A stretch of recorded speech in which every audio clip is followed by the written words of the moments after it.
Romance. I hate it. What you mean, bro? Something in human interactions pisses me off. I hate humans. But do you know what I really hate more than romance? Romance media. I tried so many times to try to watch or listen to anything that is romantic or specifically romantic. Every single time I end up watching some of the most dog shit, stupid, low IQ works ever. For me, that's an opinion. Even in like casual shows that don't really focus on romance, whenever there is like something romantic happening, I don't skip though. I'm not one of those people that be skipping in shows and movies. If you are one of those people, I really wish you a horrible romance life. I'm saying that I don't like it. It's mostly cringe to me. If I can explain it, I low-key think those type of conversations, like, they are private, you know? I don't want to be there. Do you get my point? It's like you go in the park and there is two lovers and you just go sit between them. You listen to them conversations. Like, that's awkward, man. Yes, there is sometimes where I really enjoy using romance as something to help your story build up. Like Tokyo Ghoul as an example. The romance aspect really helped the story so much. Without it, goddamn, the story will be so pale. Or maybe even use it as, in a weird way, let's say like Silent Hill 2. It's weird, they used it in a weird way, okay? My point is, I'm not talking about shows that have romance in them. I'm talking about the things that mostly and mainly built on romance. You get it? Stop. This is a checkpoint.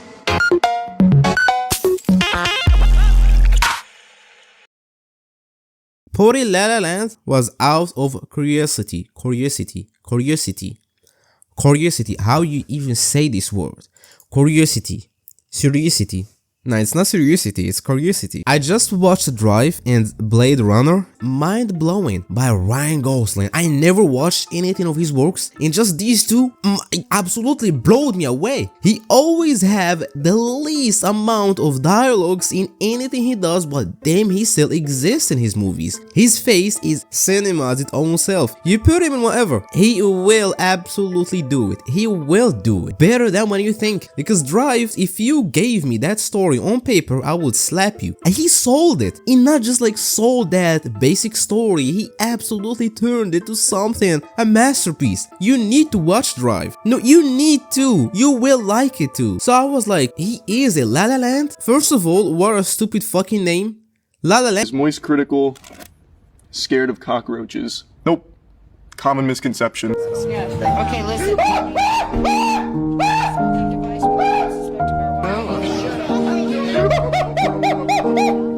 Make sure that that's for you, Jason, so just let him run.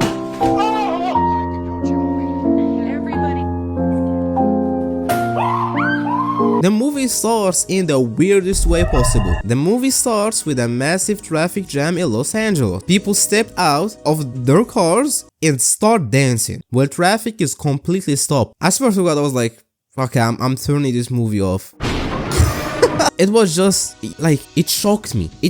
I didn't know anything about this movie other than it's a romance movie. We got represented to the first character called Maya. Maya is driving through the traffic jam. She honks at Sebastian. You will know about him later. Maya is the first main character to appear. She arrives at her job working in a coffee shop. She looks like she don't really want to be there. She then serves a famous actress while dreaming of becoming one herself. In fact, she goes to an audition. The casting team barely pays attention, which was low-key funny and real. Do you know that there is an elite group of actors that only appears as a main actors, you know, on the main page? Like 1% that only success in this field. It's crazy. It's such a really hard job, you know, if I can call it that. I wish you luck if you are in that place. And yes, the audition ends quickly. They basically kicked her. It was very breaking because she really wanted to add more and do more, but they just cut her. When her friends saw her broken, they tried to lighten her up and they started singing. It's a musical. Do you know what I hate more than romance? Musicals! Musicals, man. The fact that you stop the whole pacing of events, stop the whole story, stop the whole thing to start singing. Bro, the whole generation. It pissed me off so hard. It's so hard. I swear to God, the only thing that kept me watching, I really like this actress, by the way, but the really thing that really kept me watching is I really wanted to see Ryan Gosling. That's it. I cannot stand musicals. I can't. Since I was a child, whenever they put that show on TV, I switched the shit up. It just ruins the story, the vibe for me. If you're telling me a story, I don't want you to stop telling the story and start singing it. No, you're breaking the movie speed. You're breaking every single thing. Well, as they went to a party and she got back, she heard a weird piano playing. That was so beautiful though. I'm not gonna joke, I really immediately put this exact song in my playlist and I listened to it like 13 times. Forget I said that, I gotta keep the act, man. Diffusing. He fell for it. I lied.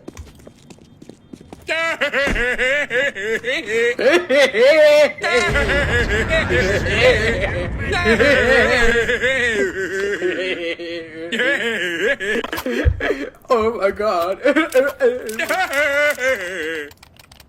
Yo, she lied. Now we see the other side of the story. Sebastian is an underground musician that works as a pianist at a restaurant. He have a boss that... Wait. No. So for the final motherfucking time, say it louder! He was telling him that he should play some casual piano, some pop stuff, you know, the casual stuff. It's a casual restaurant. Play something that is casual, not jazz. Avoid that. You can see that he got so annoyed and actually start playing his own one, which was the beautiful part I talked about, and the exact part Maya heard from the outside. This movie is weird, as much as it have an extreme way of showing feelings, because it's still a romance movie. You know how extreme feelings be in those movies, and musical, but the actions that really happens in this movie are absolutely driven by realism. Fuck English. After he played this, even though it was so good, he immediately got fired, which is realistic, you know. Maya entered the restaurant and she absolutely liked the song and she wanted to talk with Sebastian. Maybe tell him that, oh, you did good, that was very good. But she didn't know that he absolutely got fired and he just immediately rejected her. And you know, men get affected by rejection. But women, holy moly.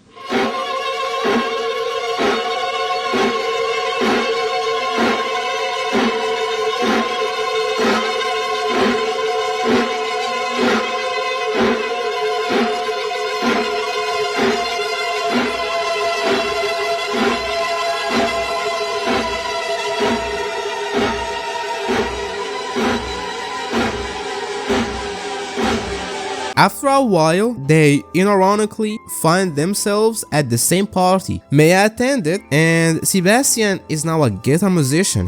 She still didn't forget that she got rejected, even if it was like before months. That low-key pissed him off because he remembers her. Maya was there with her, I guess, partner. I don't know, she don't really like him. He was annoying as fuck. She absolutely used Sebastian as an excuse to get out of the situation, and she went with him. Basically, he got cucked, you know. Bad, but he was annoying, so it was deserved. And do you know what happens after? They start dancing. I will drop the act, man. I was going to make this video. I'm annoyed at this. Holy shit, this movie is artistically amazing. My first time not finding dancing cringe. I usually find dancing cringe. Like, look at it from the outside. The whole idea of dancing is waving your hands and legs in a weird way. Like, imagine if you are an alien and you see that, you'll be like, what are you doing? I always find dancing cringe. I respectfully never pictured Ryan dancing actually. I do still feels that he low-key weird dancing, you know? He's not really that smooth with it. I mean, he's not a dancer, so what are we waiting for? But I was asking myself what is happening to me. Oh yeah, there was a story. that on the poster, that hand gesture that he did was his own idea, and that he thought it was cool, but it was so embarrassing when he saw it, and it's still stuck whenever it looks weird, like on the thing, on the posters. Besides everything, the song here is actually good. I never pictured myself enjoying a musical, let alone romance, but I'm just finding myself actually involving in this stuff. They slowly start connecting. Absolutely such a good cinematic stuff. I need to chill. This movie is beautiful, not just the filming, the coloring, which plays a huge part of this movie, is absolutely immersive. Maya start talking about her dreams. She wanted to be an actress, she wanted to be successful, you know, which Sebastian was a big supporter, not gonna lie. He was like, why you waiting for directors to get you when you can just write and play your own play and do it yourself? After this conversation, we hear the iconic line of, what do you mean you hate jazz? What do you mean you hate jazz? Just means that when I listen to it, I don't like it. Yeah, but it's such a blanket statement you don't like jazz. What are you doing right now? Nothing. Essas grades não vão me prender para sempre. Só tem duas.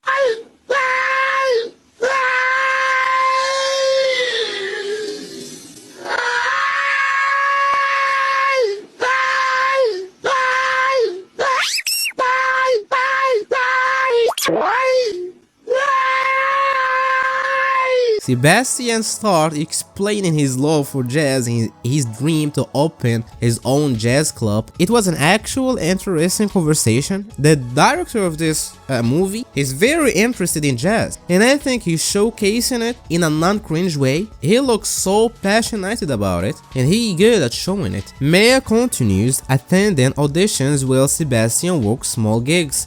Sebastian had this idea of independency. You can see it in the way he talks, but after a while he got an offer to join a band and start touring and actually earning real money for the first time, because remember, he is now in a relationship. You need a stable income for that. He hears also Mia talking to her mother, and her mother was questioning how, like, you know, are your partner financially stable? That's again another thing, even with this movie being so exaggerated, but it still follows actual real thing in real life. Of course, being financially stable is very important, you know, as much as you hate to hear it, but it is that important in real life, I mean. But otherwise, they still stay together. Absolutely cinema clips here. I'm telling you, this movie is absolutely genius, including these songs without making it sound cringe, without making dancing look cringe, without making a musical look cringe. I cannot imagine this movie without the music now. I think it's so spot on, even with the story. Something beautiful, just love it, man. I love this movie, man.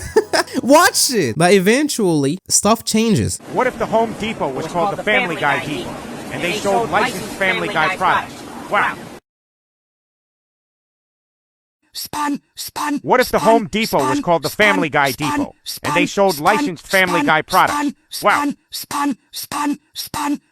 Sebastian becomes busy with performance, and you know, he is touring, spending less time with Maya. Maya writes her own play, and she was low-key alone in doing that. They basically both alone. They just driving by their own dreams into two separated ways. Well, Sebastian got this idea to do a surprise dinner with Maya, but the conversation turns tense and ends up as an argument. Sebastian basically was saying that he's doing this touring stuff because that's what he's supposed to do, and that's what Maya wants him to do, even though that she never actually said that. He doesn't even like the band to begin with because they don't play normal jazz, they play some mix between everything, like a new jazz. The idea that he himself said that he hated when he explained his love to jazz to Maya in the beginning of the movie. And I am on Maya's side on this argument, man. You know, in romance movies how the woman be always so manipulative till the point of throwing up? Like, go watch in a romance movie, the woman's always be mad manipulative, ironically. And this exact take, I heard it from a woman, which is my mom. I always be on man's side in this type of movies, but this time, nah. The movie is doing something to me.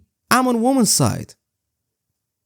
That That never happened. Nah, but for real though, Sebastian had no reason to explode in that way. Yes, Maya might wanted that. You know, everybody wants a stable job, a stable money, but she never actually told him to do it. She never forced him. In fact, she was very supportive of the idea of him having his own restaurant. She even gave him an idea for the name, Sebs. He was thinking it was a stupid name. Like for real though, all she did is support him. I think he was the stupid and the stuff. So this really ended not good. Even the dinner got burned. And this, like, you know, cracked the relationship a little bit, and that crack will get bigger. They're still together, but yes, Sebastian left for work. Meanwhile, she left to work on her play. Maya performs her play in a small theater. Almost no one attends. In fact, not even Sebastian did. He arrived so late, which she just told him straight. It all ends. Not just the relationship, but everything. Her dream, her relationship, and everything. She returns to her hometown, giving up on acting. Sebastian is now as miserable as he can be. A casual Ryan Gosling. Now he's back. That's Ryan Gosling we know. So I go to the way for a motel, and I have John Part, and you John people from middle age, and we are Route 33 over the mountains to the beaches. And I talked to the manager. She said, "No, you're not. It's not him, and you owe me trust." He's fucked up. He fucked up his relationship. He doing a job he don't even like. Imagine being a fan of jazz and be forced to play it as a background player. Can you imagine that? As he down in his loneliness, he gets a call. It wasn't for him. It was for Maya. A big director wanted her for an audition. He immediately visits Maya at her hometown. In an annoying way, I told you, he is a way too much supportive man. So he was absolutely making a noise just to get her out of her house. He uses his very heavily supporting attitude, and somehow he actually convinced her. Maya goes to the audition and performs a personal song, and this time she got the role. Time jumps forwards 5 years. Maya is now a successful actress with a husband and a child. Maya and her husband enter a jazz club by chance by the name of Sebastian is revealed as the owner of the club. Sebastian plays the piano, the very exact piece of work he did in the very first part of the movie that made him contact with Maya for the very first time. Very slow clips, I mean beyond slow. So slow that both start imagining a whole alternative version of their own lives, place where the thing didn't went left, maybe a world of dreams where they are together and life is beyond beautiful. But as the song finishes, Maya and Sebastian make an eye contact and smiles at each other and just leaves.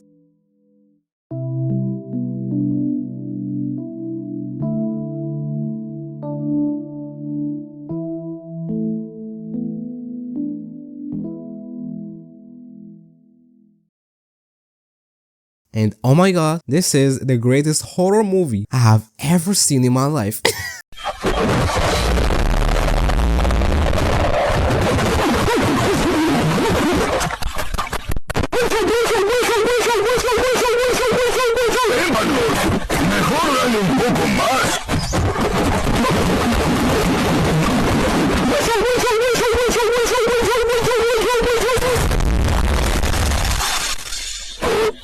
The movie, as I said, is still, even with romance and being a musical, is still mad realistic. This ending is the closest thing to reality to so many relationships that happens, man. What is horror? Cause this thing might happen to anyone. It might happen to you.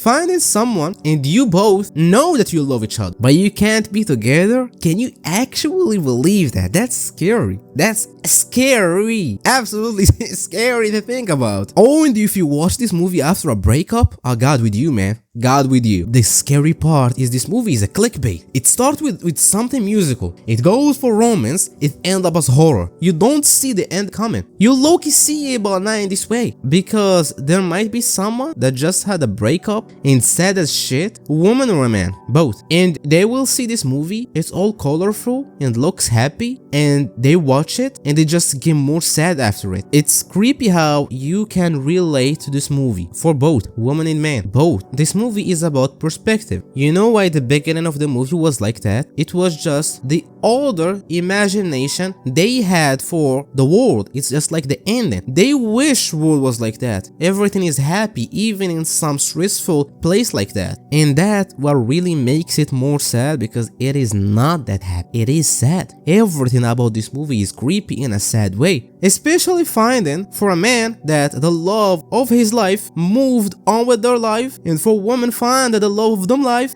didn't pass what happened. It's both scary. This movie is absolutely everything near to perfection. The ability to collect romance in musical and made someone that despite both of them enjoys it. Not just enjoys it, but getting so involved till the point I get the creeps. This actually the type of movies you don't really want to watch again, I swear. I talk about this movie a lot. I recommend it to a lot of people, but watch it again. Watch it again. No, I don't wanna. I really gotta talk about the coloring though. Let's put acting aside, because that's just the obvious. You know, we all know the acting is beyond amazing. For both. I'll be talking about Ryan Gosling like Emma didn't actually like sold the role so good, but that's the obvious. As I said, they both act good. We all know that. Every single clip have a separated color. Every emotion is firstly represented by colors before talking and before acting. The very pale coloring in auditions, showing the stress, the sadness, the cruelty of the place, the warm colors when they're together, the strong colors when they argue, the sad colors when they break up, absolute pale, sad, and warm colors at the exact time when they dream for the last time. I'm creeped out, I'm scared, I hate this movie, I love this movie. Go watch this movie, don't watch it, go watch it, enjoy it, get creeped by it, and subscribe. Don't watch this movie, don't watch. Put a like, share this video to your auntie, and I wish you a beautiful day. Wait. Wait. La La Land. Is that a stutter? Is that a stutter because it's a horror movie? It's like La La Land. Oh. What I just found out.